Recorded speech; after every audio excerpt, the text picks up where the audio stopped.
J'arrive à Samois-sur-Seine pour récupérer un essaim. Il est très tôt, 9h ou 10h du matin, mais vraiment au grand maximum. C'est un essaim qu'on m'a signalé hier, mais c'était trop tard hier soir. Il y avait d'autres essaims à récupérer, donc j'ai préféré venir ce matin. Voilà, donc il faut que j'appelle la personne pour qu'elle m'indique où c'est. Petite pause.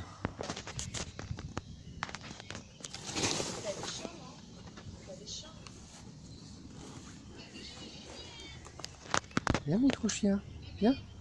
Allez, viens. Tu viens? Micro-chien, viens. Viens vite. Allez, viens. Allez, viens.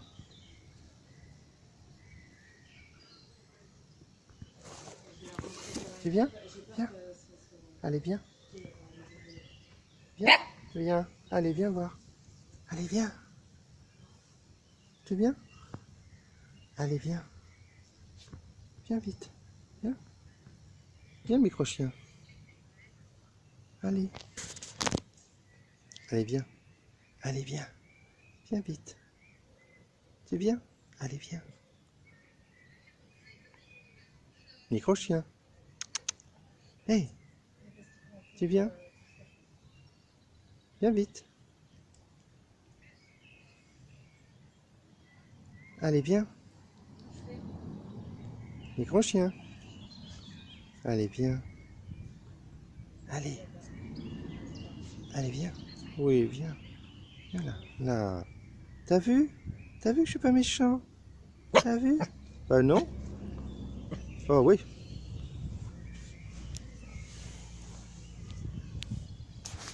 Bon, c'est un tout petit essaim qui est en haut de l'arbre là. J'ai oublié mon échelle, mais c'est pas grave parce que je sais pas si j'aurais pu la mettre, mon échelle là. Il est où l'essaim? J'ai déjà perdu.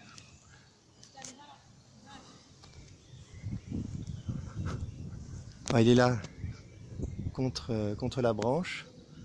Je sais pas si l'échelle montait à cette hauteur. Donc la perche va me servir puisque je n'ai que ça. Je vais mettre la perche contre l'essaim et puis c'est tout quoi. Et puis je vais les laisser rentrer. Allez, pause. Voilà, on voit comment j'ai attaché le carton comme d'habitude avec une sangle, sans scotch parce que c'est difficile à défaire et les abeilles se prennent dans le scotch. Allez, je monte la perche jusqu'en haut.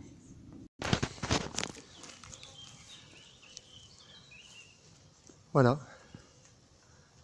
Donc là, ça doit être à 3,50 m, 4 mètres, difficile à dire, comme ça là. Au moins, ça a le mérite d'être didactique, on voit bien ce qui se passe.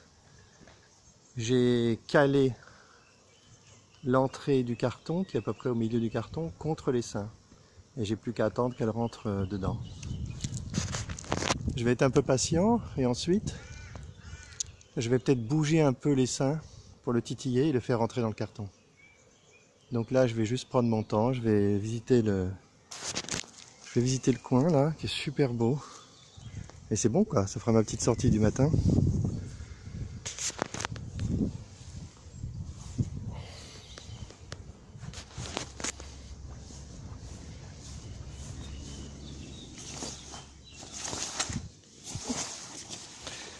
L'essaim est vraiment très petit.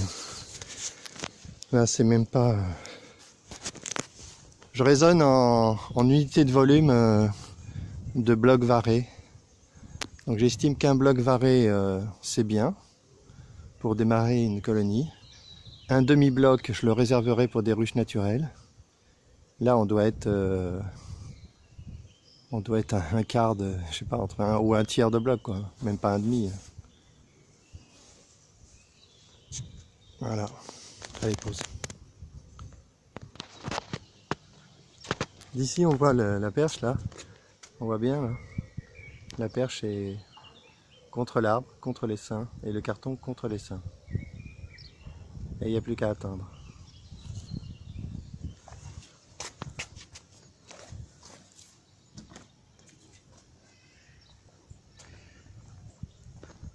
Ah, c'est un arbre super beau, là. C'est un ancêtre, cet arbre. C'est le genre d'arbre où les colonies naturelles devaient s'installer quand il y avait des trous. C'est trop beau, hein. Torsadé en plus, là. Waouh. Une espèce de torsade autour, je sais pas ce que c'est. Ouais, je vais peut-être pas marcher sur les fleurs.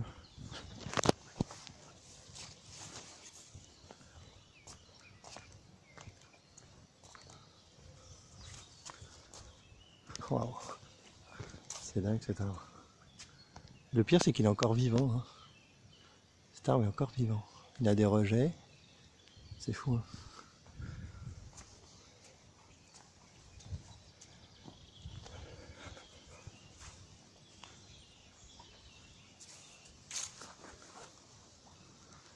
Alors là-haut, qu'est-ce qui se passe?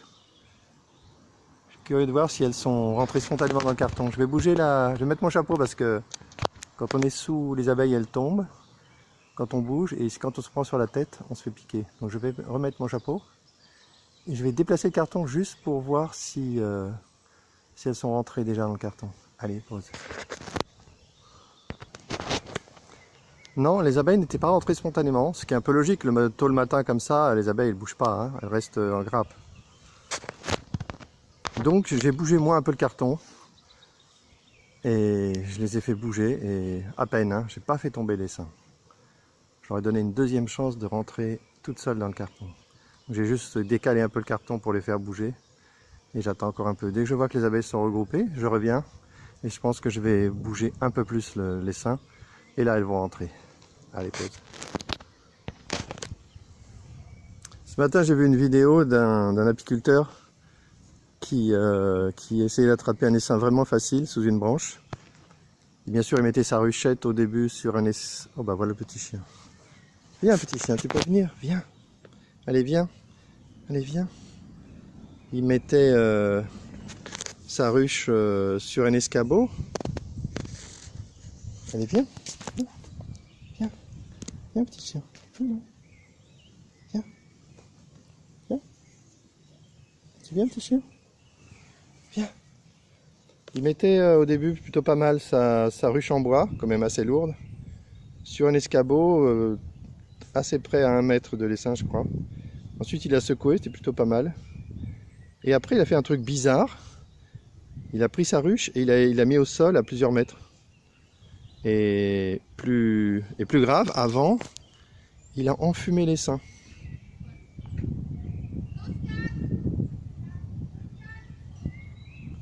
Pauvre chien. Il s'appelle Toscane en plus. C'est un micro-chien. Alors,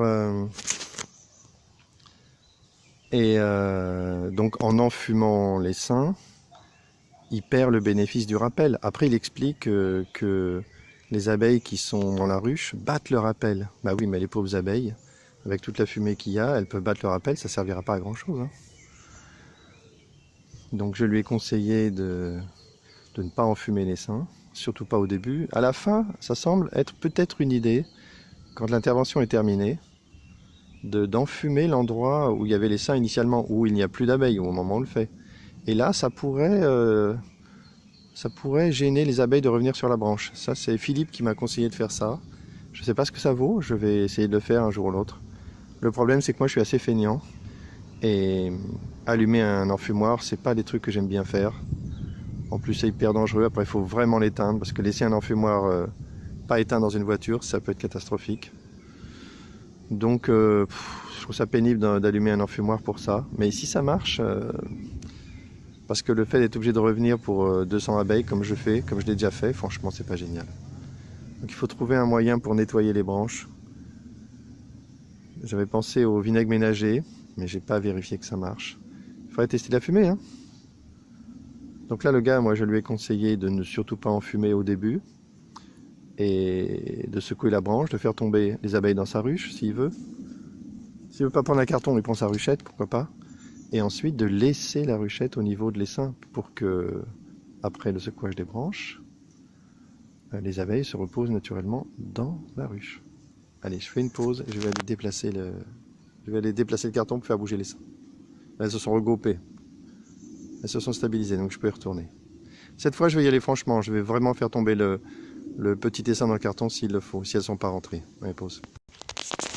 Alors puisque je suis en mode démonstratif, à défaut d'être en mode didactique, j'en ai profité pour amener la deuxième perche. C'est important de l'avoir Parce que quand la première perche est calée contre un essaim, si on bouge trop le carton, la perche, on finit par décrocher le carton. Et là ça devient compliqué, comme l'autre jour à Châtenay-Malabry. Donc il faut absolument avoir la deuxième perche. Donc là je vais prendre la deuxième perche. Au bout on attache une balayette. Là je n'ai pas la balayette dans la voiture, donc j'ai attaché un sac en plastique qui va me servir de balayette. Je vais décaler le carton un petit peu pour pouvoir accéder à l'essaim et je vais faire voler simplement les abeilles. Elles vont voler et bien sûr se reposer de préférence dans le carton qu'elles ont déjà dû investir. Allez, pause.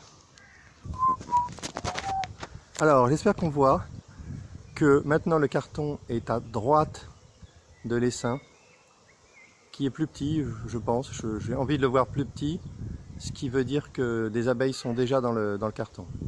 Donc maintenant je vais embêter l'essaim, je vais faire voler les abeilles petit à petit pour qu'un certain nombre d'entre elles se reposent dans le carton et au bout d'un moment il y aura toutes les abeilles. Allez, pause. On voit la perche balayette qui est à côté. J'ai balayé un petit peu les abeilles, on voit que ça vole. On voit que ça vole, donc je vais continuer un peu plus fort, de plus en plus fort, pour faire voler et faire entrer dans le carton. Allez, je continue, pause. Bon, ça ne filmait pas. Donc, je recommence. J'ai frotté un peu le carton contre la branche et contre l'essaim. Ensuite, j'ai pris ma balayette improvisée au bout de la perche. J'ai balayé un peu sur la branche et là on voit que les abeilles sont en fin de regroupement dans le carton. Donc là j'ai presque fini. Pause. On voit que c'est terminé. Il n'y a plus d'abeilles à l'endroit initial de l'essaim. Quelques abeilles qui volent autour. Comme je suis venu tôt, on peut espérer qu'il n'y a pas beaucoup de butineuses qui sont parties. Les abeilles sont de l'autre côté sur le carton. On les voit voler autour du carton. Là, je vais ranger la première perche, leur laisser le temps de se regrouper. Et je vais partir. Là, j'ai été appelé pour un second essaim dans un volet. J'hésite beaucoup à y aller parce que là, c'est un coup à passer un temps fou et à ne rien faire du tout. Donc je vais réfléchir avant d'y aller. Pause. Une vue de ce côté où on voit bien le carton est légèrement au-dessus de l'endroit initial, sur la droite. Ça vole un petit peu autour, il n'y a plus d'abeilles sur la branche. Ce point. Le point est difficile. Voilà, j'ai défait la sangle très facilement parce que c'est une sangle et pas du scotch. Et là, je peux filmer mon essaim là qui est dans la boîte.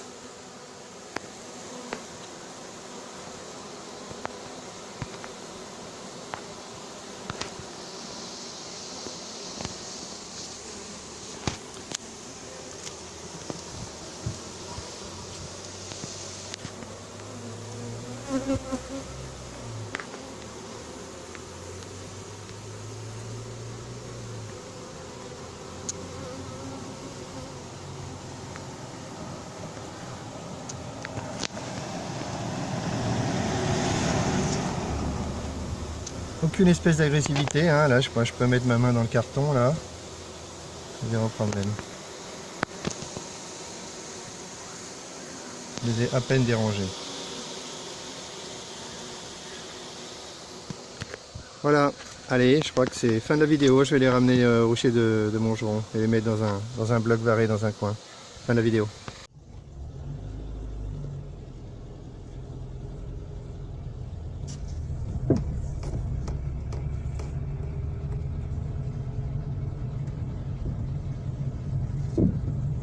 Dans 300 mètres, tournez à gauche, puis tournez à droite.